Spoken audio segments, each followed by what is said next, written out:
শান্তি আসবে। ঠিক কিনা? আল্লাহর হুকুম যেখানে থাকবে, ইসলাম যেখানে থাকবে, সেখানে শান্তি। আপনার চান কিনা? সব শান্তি চান কিনা?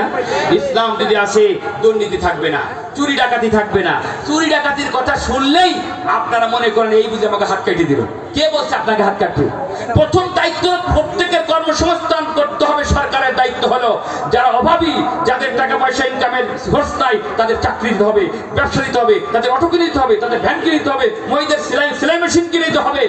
কারা কারা চুরি করে লিস্ট পুলিশের কাছে আসছে যে কারা কারা চোর, ওই চোরগুলোরে নিয়ে একটা চাকরির ব্যবস্থা করতে হবে, ওদেরকে আলেমদের দিয়ে টিচিং দিতে হবে, আল্লাহর ভয় দিতে হবে। যেরকম ঠিক কিনা?